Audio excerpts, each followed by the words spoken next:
மாணவ மாணவிய செல்வங்களுக்கு வணக்கம். நான் உங்கள் அஸ்வின். 12th பிசிக்ஸ் பப்ளிக் இன்னொரு 3 நாள்ல வர இருக்கு.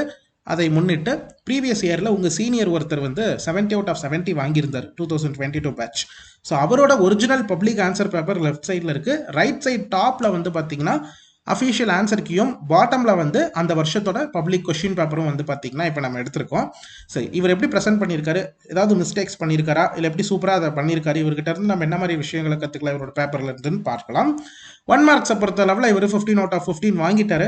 ஸோ அதுக்கு நம்ம வந்து பார்த்தீங்கன்னா கண்டிப்பாக எல்லாமே நம்ம லேர்ன் பண்ணி தான் ஆகணும். இன்ஃபேக்ட் கெமிஸ்ட்ரியே நமக்கு வந்து பார்த்துருப்பீங்க, எப்படியெல்லாம் 1 மார்க்ஸ் நம்ம கேட்டிருந்தாங்க.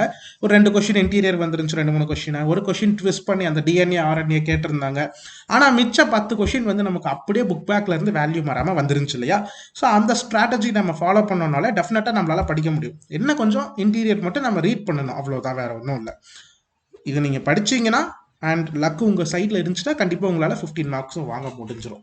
அடுத்ததாக 2 மார்க்ஸை பொறுத்த அளவில் ஃபர்ஸ்ட் கொஸ்டின் வந்து பார்த்தீங்கன்னா கொரோனா டிஸ்சார்ஜ், பட் அவர் வந்து அதை எழுதலை. அடுத்து என்ன பண்ணிட்டாருன்னா டைரெக்டாக வந்துட்டு how will you increase the current sensitivity of a galvanometer. So இந்த கொஸ்டினுக்கு வந்து அவங்க கேட்டது எப்படி இன்க்ரீஸ் பண்ணுவேன் தான் கேட்டிருக்காங்க. ஆனால் அவர் அது மட்டும் எழுதுனது இல்லாமல் கரண்ட் சென்சிட்டிவிட்டியோடைய டெஃபினேஷனையும் வந்து பார்த்தீங்கன்னா எழுதி அதுக்குண்டான அந்த கேல்குலோமீட்டருக்கு உண்டான அந்த ஃபார்முலா அதெல்லாம் வந்து ப்ரொடியூஸ் பண்ணியிருக்காரு. சரியா? பட் ஆன்சர் கீழே பாருங்க, அந்த 4 பாயிண்ட்ஸ் மட்டும் எழுதினாலே 2 மார்க், அரை மார்க்கா 2 மார்க் 4 பாயிண்ட்ஸ்க்கு கொடுத்துருவோம்னு சொல்லியிருக்காங்க. இல்லை அப்படின்னா பாயிண்ட்ஸ் தெரியாதவங்க ஸ்லோ லேர்னர்ஸ் இருந்தாங்கன்னா அவங்க வந்து வெறும் ஃபார்முலா மட்டும் எழுதி வச்சிருந்தா கூட 1 மார்க் நாங்கள் தருவோம்னு சொல்லியிருக்காங்க. பட் இவர் எல்லாத்தையுமே சேர்த்து எழுதி டெஃபினேஷனே வந்து பார்த்தீங்கன்னா எழுதியிருக்காரு. வெல், ஓகே, ஒரு வகையில் டைம் இருக்குது ஃபிசிக்ஸ் எக்ஸாமில், எழுதுறது தப்பு இல்லை. பட் ஆனால் அப்படி எழுதினாலும் உங்களுக்கு எக்ஸ்ட்ரா மார்க் தருவாங்க அப்படின்லாம் எந்த ஒரு இதுவும் கிடையாது. ஸோ நீங்கள் ப்ரொடியூஸ் பண்ணணும்னு நினச்சிங்கன்னா பண்ணலாம். இல்லை இதோட இந்த தேவையான ஆன்சர் மட்டும் எழுதுனீங்கனாலும் ஓகே தான். உங்களுக்கு கைவலி மிச்சம், பென் இங்கு மிச்சம், மற்றபடி வேற ஒன்றும் இல்லை. சரியா?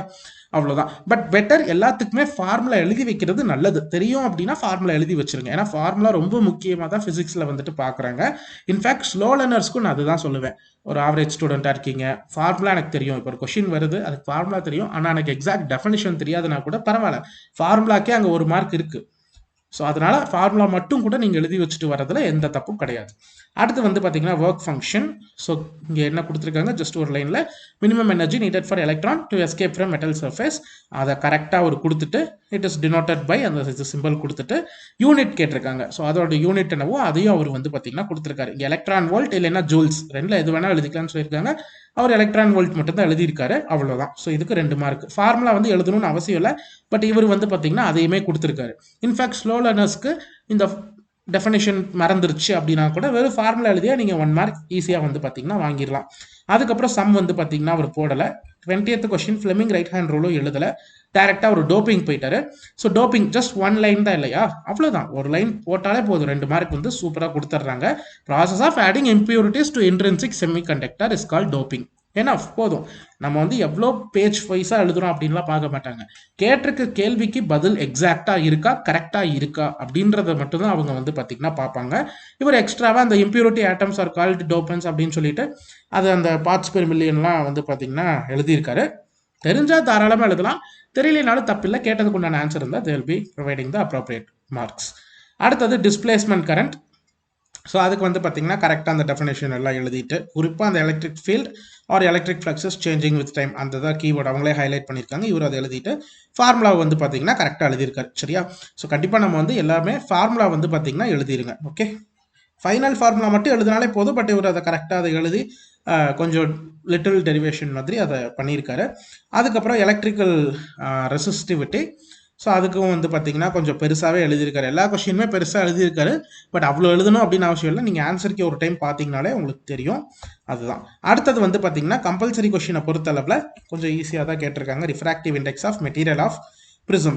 ஸோ ஃபார்முலா எழுதுறதுக்கு 1 மார்க்கு, சப்ஸ்டிடியூஷன் பண்ணுறதுக்கு 1/2 மார்க்கு, ஃபைனலாக ஆன்சர் எழுதுறதுக்கு 1/2 மார்க்கு. அப்போ ஆன்சருக்கு வந்து கூட வந்து பார்த்தீங்கன்னா உங்களுக்கு 1/2 மார்க்கு தான், ஆனால் ஃபார்முலாக்கே 1 மார்க். அப்போ வெயிட்டேஜ் எவ்வளோ அதிகமாக இருக்குது பாருங்கள் ஃபார்முலாக்கு. ஸோ ஆன்சரே உங்களுக்கு தெரியல அப்படின்னா கூட ஃபார்முலா தான் முக்கியம். ஸோ அதை நீங்கள் நல்லா ஃபோக்கஸ் பண்ணி நல்லா எழுதிருங்க. ஸோ சிம்பிளாக கிவன்னு போட்டுட்டு சொல்யூஷன் கொடுத்துட்டு n is equal to sin a plus d/2 divided by sin a/2 போட்டு அதுக்குண்டான ஆன்சரை சிம்பிளாக வந்து பார்த்தீங்கன்னா எழுதி 2 மார்க்ஸ் வாங்கிட்டாரு. அடுத்தது வந்து 3 மார்க்ஸை பொறுத்த அளவில் ஃபர்ஸ்ட் வந்து அந்த F and R spherical equation உடைய relation 2f is equal to r இருக்கு இல்லையா. ஸோ ஃபஸ்ட்டு வந்து அதுக்கு ஒன்று கான்கேவ் இல்லைன்னா கான்வெக்ஸ் ஏதாவது ஒன்று போட்டுக்கலாம் அப்படின்னு தான் சொல்லியிருக்காங்க. பட் அவர் எதுக்குமே சேஃப்டிக்கு இருக்கட்டும்னு சொல்லி ரெண்டையுமே போட்டுட்டாரு. அதுக்கப்புறம் வந்து பார்த்திங்கன்னா இன்னும் கொஞ்சம் டெஃபினேஷன்ஸ்லாம் அவர் எழுதியிருக்காரு. அப்படி தேவையில்லை, ஏன்னா நமக்கு 3 மார்க் அப்படின்றப்ப அதை ஒரு 1 பேஜ் லெவலில் நம்ம எழுதினாலே போதும். இன்ஃபேக்ட் டயக்ராமே அவர் சிறுசாக போட்டிருந்துருக்கலாம், பட் அவர் பெருசாக போட்டிருக்காரு. அதுக்கப்புறம் வந்து பார்த்திங்கன்னா நமக்கு இங்கே அந்த கொடுத்துருக்க சொல்லியிருக்காங்க பாருங்கள், டயக்ராமுக்கு 1 மார்க்கு, அதுக்கப்புறம் இந்த டெரிவேஷன் சப்ஸ்டிடியூஷன் அதுக்கு வந்து ஒரு மார்க்கு, ஃபைனலாக ரிசல்ட் எடுத்து எழுதுறதுக்கு ஒரு mark 2f is equal to r அப்படின்னு சொல்லி கொண்டு வரதுக்கு ஒரு மார்க். இவர் வந்து மொத்தம் 3 பேஜ் வந்து பார்த்தீங்கன்னா எழுதியிருக்காரு. இந்த இடத்துல அந்த கான்டென்ட்டை கொஞ்சம் குறைச்சிருக்கலாம். ஏன்னா நமக்கு டெரிவேஷனுங்கிறப்ப நம்ம கான்டென்ட் பெருசாக கொடுக்கணுன்ற அந்த ஒரு அவசியம் வந்து பார்த்தீங்கன்னா கிடையாது. 3 மார்க்ஸ்க்கு 5 மார்க்ஸ்க்கு தேவை, பட் 3 மார்க்ஸ்க்கு நான் சொல்ல வரேன். அதான். அதுக்கப்புறம் 26th கொஸ்டின் வந்து கரண்ட் அண்ட் ட்ரிஃப்ட் வெலாசிட்டி எடுக்கல. இவர் 27 laws of photo electric effect வந்து பார்த்தீங்கன்னா கேட்டிருக்காங்க. ஸோ அதில் நமக்கு வந்து பார்த்தீங்கன்னா எப்படி கொடுத்துருக்காங்க பாருங்கள். ஃபஸ்ட்டு அந்த இது பாயிண்ட் எழுதுறதுக்கு 1 மார்க்கு, அதுக்கப்புறம் ரிமைனிங் இருக்கக்கூடிய பாயிண்ட்ஸ் வந்து பார்த்தீங்கன்னா நமக்கு 1 2 3 4 அந்த 4 பாயிண்ட்ஸ் எழுதுறதுக்கு 6 மார்க்காக 2 மார்க் வந்து கொடுத்துருக்காங்க. எப்படி வந்து டிவைட் பண்ணி கொடுத்துருக்காங்க பாருங்க. ஏன்னா ஃபர்ஸ்ட் பாயிண்ட் தான் ரொம்ப பேசிக்காக இம்பார்ட்டண்ட்டாக இருக்கு இல்லையா. ஸோ அதை அவர் வந்து பார்த்தீங்கன்னா கொடுத்துட்டு அதுக்கப்புறம் நமக்கு வந்து பார்த்தீங்கன்னா இருக்கு எல்லாமே பாயிண்ட்ஸ் எல்லாம் கரெக்டாக கொடுத்துருக்கறனால அவருக்கு வந்து கொடுத்துட்டாங்க. இந்த கொஸ்டின் கொஞ்சம் பெருசு தான் தெரியுதா. இப்போ டோப்பிங் பாருங்க, அவ்வளோதான் ஒரே லைனில் முடிஞ்சு. ஆனால் இங்கே பாருங்க கொஞ்சம் பெருசாக இருக்கு இல்லையா, அந்த மாதிரி தான் கொஸ்டின்ஸ் வரும். ஸோ அதனால நமக்கு எது தெரியுதோ அதை எடுத்து எழுதுங்க. பெருசாக எழுதினாலும் தப்பு கிடையாது. அதுக்குன்னு சிறுசாக இருக்கா அப்படின்னா ஆன்சர் அவ்வளோதான் அப்படின்னா அவ்வளோதான், அதுக்கு மேலே நம்ம எழுதணுன்ற அவசியமும் கிடையாது. அடுத்தது என்பிஎன் டிரான்சிஸ்டரோட சர்க்யூட் டயக்ராம் கேட்டிருக்காங்க, அதை அவர் எழுதலை. போலரைட்ஸோட யூசஸ். ஸோ இந்த மாதிரி யூசஸ் அப்படின்னு ஜென்ரலாக கேட்குறாங்கனாலே 3 எழுதினாலே போதும். நம்ம இந்த மாதிரி 6 எழுதணும் அப்படின்லாம் தேவையில்லை. சேஃப்டிக்கு எனக்கு தெரியுங்க, நான் தெரியும் எழுதுறேன் அப்படின்னா ஒரு 4 5 கூட நீங்கள் எழுதி வைக்கலாம். பட் ரொம்ப எழுதணும்னு இல்லை. ஜென்ரலாக இந்த யூசஸ் இந்த மாதிரி கொஸ்டின்லாம் வருது. ஸ்பெசிஃபிக்காக லாஸ் அப்படின்னு கேட்டாங்கன்னா நீங்கள் எல்லாமே ஸ்பெசிஃபை பண்ணி தான் ஆகணும், சரியா. பட் இந்த மாதிரி யூசஸ்ன்னு கேட்குறாங்கன்னா நீங்கள் வந்து ஒரு 3 ஒரு 4 எழுதுனீங்க அப்படின்னாலே போதுமானது. இதுக்கப்புறம் 30th கொஸ்டின் வந்து பார்த்தீங்கன்னா ரிசல்டன்ட் கெப்பாசிட்டன்ஸ் அதை அவர் வந்து பார்த்தீங்கன்னா எழுதுற. 31st கொஸ்டின் வந்து பார்த்தீங்கன்னா நமக்கு அந்த ஆங்குலர் மொமெண்டம் அதெல்லாம் வந்து பார்த்தீங்கன்னா ஹைட்ரோஜன் ஆட்டம் பற்றி கேட்டிருக்காங்க. அதை அவர் வந்து போட்டிருக்காரு. பட் அவருக்கு தப்பாக இருக்குமோ அப்படின்ற அந்த ஃபீலிங் வந்திருக்கு போல். சிம்பிளாக அடிச்சு விட்டுட்டு this is drawn by me அப்படின்னு சொல்லிட்டு அவர் வந்து பார்த்தீங்கன்னா 32nd கொஸ்டினுக்கு போயிட்டார். Salient features of magnetic Lorentz force. So ஏதாச்சும் 3 கேரக்டரிஸ்டிக்ஸ் எழுதியிருந்தால் போதும் 3 மார்க், இல்லை ஃபார்முலா மட்டும் எழுதி வச்சுருந்தாலும் 1 மார்க் வந்து பார்த்தீங்கன்னா கொடுக்க சொல்லியிருக்காங்க. ஸோ 3 கேரக்டரிஸ்டிக்ஸ் இருந்தால் போதும். பட் அவர் பாருங்கள் ஒரு 5 மார்க் ரேஞ்சுக்கு வந்து பார்த்தீங்கன்னா எழுதியிருக்காரு தெரியுதா. ஒரு 3 மார்க்கே 5 மார்க் ரேஞ்சுக்கு ப்ரெசென்ட் பண்ணியிருக்காரு. இவ்வளோ எக்ஸசிவாக இவ்வளோ பிரம்மாண்டம் எதுக்கு சார், இவ்வளவு பிரம்மாண்டம் அப்படின்ற மாதிரி தான் இருக்குது. எல்லாம் 70க்கு தான் அப்படின்ற மாதிரி அவரும் சொல்லி எழுதியிருக்காரு. பட் இந்த மாதிரி நீங்கள் எக்ஸசிவாக எழுதணும் அப்படின்னா தெரிஞ்சால் தாராளமாக எழுதுங்க, தப்பு கிடையாது, சரியா. அடுத்தது 33rd கொஸ்டின் வந்து பார்த்தீங்கன்னா நமக்கு கம்பல்சரி கொஸ்டின் இந்த ஆர்எல்சி சர்க்யூட்லேருந்து கேட்டிருக்காங்க. ஸோ இதுக்கு ஃபஸ்ட்டு இம்பிடன்ஸ் போடுறதுக்கு ஒரு 1/2 மார்க் அந்த ஃபார்முலா, அப்புறம் அதை சப்ஸ்டியூட் பண்ணுறதுக்கு ஒரு 1/2 மார்க்கு, அதுக்கப்புறம் Z is equal to 50 அந்த கால்குலேட் பண்ணி அந்த இம்பிடன்ஸை கால்குலேட் பண்ணி அந்த வேல்யூ எழுதுறதுக்கு 1/2 மார்க். ஆக மொத்தம் 1.5 மார்க் வந்து இம்பிடன்ஸ் எழுதுறதுக்கு டோட்டலாக கால்குலேட் பண்ணி. அதே மாதிரியே ஃபேஸ் ஆங்கிள் வந்து பார்த்தீங்கன்னா tan phi. ஸோ அதுக்கு எழுதுறதுக்கு 1/2 மார்க்கு, ஃபார்முலாவை எழுத 1/2 மார்க்கு, அப்புறம் சப்ஸ்டிடியூஷனுக்கு 1/2 மார்க்கு, ஃபைனலாக ஆன்சர் டிரைவ் பண்ணுறதுக்கு 1/2 மார்க். இப்படி பிரித்து கொடுத்துருக்காங்க. அதுபடி தான் அவங்களும் வந்து மார்க்கிங் ஸ்கீமும் போட்டிருக்காங்க பாருங்கள், 6 அப்படின்னு சொல்லி. இங்கே அதுக்கப்புறம் அடுத்ததும் 6 மொத்தம் 3 மார்க் வந்து பார்த்தீங்கன்னா கொடுத்துருக்காங்க. மீன்வேல் அவர் அந்த ஒரு கொஸ்டின் அடிச்சு விட்டார் இல்லையா, தப்பாக இருக்குமோன்னு நினச்சி. ஸோ அதனால் அவர் என்ன பண்ணிட்டாரு, 26th question current and drift velocity மறுபடியும் எடுத்து ஸோ அதையும் வந்து பார்த்தீங்கன்னா அவர் கரெக்டாக எழுதியிருக்காரு. இங்கேயும் பாருங்க ரொம்ப பிரம்மாண்டமாக ஒரு 5 மார்க் லெவலுக்கு அவர் நல்லா ப்ரெசென்ட் பண்ணியிருக்காரு. அடுத்ததாக 5 மார்க்ஸை பொறுத்த அளவில் இவரோட கொஷினில் வந்து ஃபுல் வேவ் ரெக்டிஃபையரும் டிரான்ஸ்ஃபார்மரும் ரெண்டுமே இம்பார்ட்டண்டான கொஷின்ஸ் நமக்கு ரெண்டுமே வந்து பார்த்திங்கன்னா கொடுத்துருக்காங்க. இவர் வந்து ஃபுல் வேவ் ரெக்டிஃபையர் எடுத்து டயக்ராம் வந்து ஜஸ்ட் பாருங்கள், பேசிக்கான ஒரு டயக்ராமாக தான் இருக்குது. எல்லாமே நல்லா பாருங்களேன், கையில் தான் இவர் வரைஞ்சிருக்காரு. ஸ்கேல் போட்டு வரைஞ்ச மாதிரி இருக்குது ஏதாச்சும், எல்லாமே அவர் வந்து பார்த்திங்கன்னா கையில் தான் கொஞ்சம் வரைஞ்சிருக்காரு. இங்கே லைட்டாக ஏதோ ஸ்கேல் யூஸ் பண்ண மாதிரி தெரியுது. பட் இங்கெல்லாம் பாருங்கள் ஸ்கேல் எதுவும் யூஸ் அவர் பெருசாக பண்ணலாம். நான் ஸ்கேல்லாம் அது நல்லாவே தெரியுது. கையிலேயே அப்படியே கொஞ்சம் வரைய பழகிருக்கார் போல். ஜஸ்ட் சிம்பிளாக அப்படியே போட்டு விட்டார். அதுக்கப்புறம் இங்கேயும் வந்து பார்த்தீங்கன்னா அந்த input wave form, output wave form, அப்புறம் ஃபுல் வேவ் ரெக்டிஃபையர் பற்றி ஆன்சர் கீழே பார்த்துடலாமா. ஆன்சர் கீழே பாருங்கள், சர்க்யூட் டயக்ராமுக்கு 1 மார்க், கன்ஸ்ட்ரக்ஷனுக்கு 1/2 mark, positive cycle half cycle explanation 1 mark, negative half சைக்கிளுக்கு 1 மார்க், அந்த எஃபிஷியன்சி எழுதுறதுக்கு 1/2 மார்க், இன்புட் அவுட் வேவ் ஃபார்ம்ஸ்க்கு 1 மார்க். புரியுதா? டயக்ராமுக்கே 2 மார்க் வாங்கியாச்சு அவர், சூப்பராக தெரியுதா. சர்க்யூட்டுக்கும் வேவ் ஃபார்ம்ஸ்க்குமே 2 மார்க் கொடுத்துட்டாங்க. ரிமைனிங் 3 மார்க் தான் நமக்கு கண்டென்ட். அந்த 3 மார்க்ல அரை மார்க் வந்து எஃபிஷியன்சிக்கும் கன்ஸ்ட்ரக்ஷன்ஸ்க்கும் 1 மார்க் போச்சு. மிச்சம் 2 மார்க் தான் இந்த 2 எக்ஸ்பிளனேஷன் வந்து பார்த்தீங்கன்னா எடுத்து எழுதணும். தெரியுதா? அந்த during the positive half cycle 1 மார்க்கா, during the negative half cycle 1 மார்க்கா, அவ்வளோதான். அதுக்கப்புறம் அந்த எஃபிஷியன்சி அரை மார்க், இங்கே ஸ்டார்டிங்கில் இங்கே கன்ஸ்ட்ரக்ஷன் கொடுத்துருந்தாரு. ஸோ இதான் இதுக்கு ஒரு அரை மார்க். ரொம்ப சிம்பிளாக மார்க்ஸ் வந்து பார்த்தீங்கன்னா வாங்கியாச்சு. இதுக்கு அடுத்ததாக எலக்ட்ரிக் டைபோல், அதோட எலக்ட்ரோஸ்டாட்டிக் பொட்டன்ஷியல், இல்லைன்னா யங்ஸ் டபுள் ஸ்லிட், இது எல்லாமே இம்பார்ட்டன்ட் தான். ஸோ அந்த வருஷம் கொஞ்சம் ஈஸியாகவே கேட்டிருந்தாங்கன்னு ஒரு வகையில் நம்ம சொல்லலாம். ஏன்னா ஸ்டூடெண்ட்ஸ், ஏன்னா அவங்க ஒன்றுமே பெருசாக படிக்கல, செகண்ட் வால்யூம்லாம் டீச்சிங்கே பண்ணல.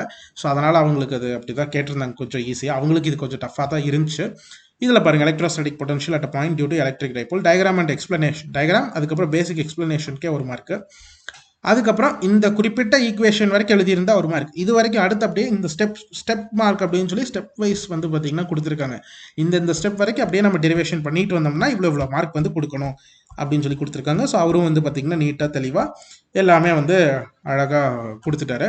36th கொஸ்டினை பொறுத்தளவில் பயோசார்வட் லா ஆர் சாய்ஸில் வந்து நமக்கு spectral series of hydrogen atom. So அவர் வந்து பார்த்தீங்கன்னா நமக்கு பயோசார்வட் லா யூஸ் பண்ணி அந்த infinitely long straight conductor carrying கரண்ட்டை வந்து எடுத்திருக்காரு 36th கொஸ்டினில். ஸோ அதுக்கு வந்து டயக்ராம் அண்ட் எக்ஸ்பிளனேஷன் 1 மார்க்கு, அதுக்கப்புறம் ரிமைனிங் அந்த டெரிவேஷனுக்கு 4 மார்க். ஸோ எப்பவுமே இந்த மாதிரி கொஸ்டின் டெரிவேஷன் பேஸ் பண்ணி கம்ப்ளீட் டெரிவேஷன் கொஸ்டின் வருதுன்னா டயக்ராம் அண்ட் எக்ஸ்பிளனேஷனுக்கு 1 மார்க் தான்.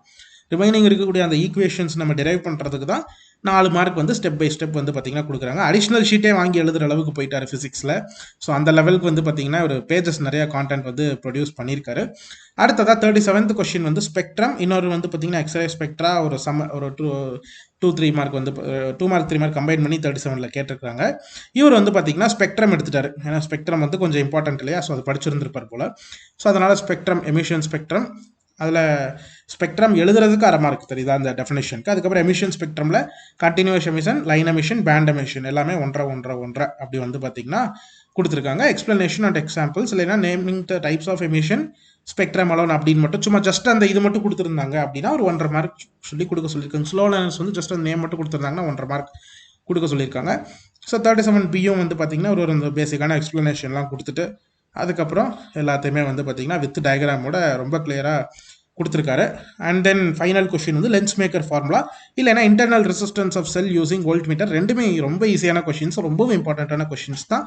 இவர் லென்ஸ் மேக்கர் ஃபார்முலாவே வந்து எடுத்துட்டு நீட்டாக அந்த டயக்ராம் போட்டு, டயக்ராம் அண்ட் நம்ம சொன்ன மாதிரி தான் இது வருது அப்படின்னால டயக்ராம் அண்ட் எக்ஸ்பிளனேஷனுக்கு 1 மார்க்கு, ரிமைனிங் ஃபார்முலா எல்லாத்துக்குமே 4 மார்க் வந்து பார்த்தீங்கன்னா கொடுத்துருக்காங்க. சூப்பராக வந்து பார்த்தீங்கன்னா கம்ப்ளீட் பண்ணி முடிச்சிருக்காரு. ஓகே ஸ்டூடெண்ட்ஸ், இப்படி தான் இவர் வந்து பார்த்தீங்கன்னா 70/70 வாங்கியிருக்காரு. ரொம்பவே எக்ஸசிவான கான்டென்ட்டும் வந்து ப்ரொடியூஸ் பண்ணியிருக்காரு. அதே மாதிரி எந்த கொஸ்டினுக்குமே அவர் வந்து காம்ப்ரமைஸ்னு பண்ணலை. எல்லாமே வந்து பார்த்தீங்கன்னா கரெக்டான கான்டென்ட் வந்து ப்ரொடியூஸ் பண்ணதுனால தான் 70/70 வந்து பார்த்தீங்கன்னா வாங்க முடிஞ்சுது. Okay students, that's it. Thank you.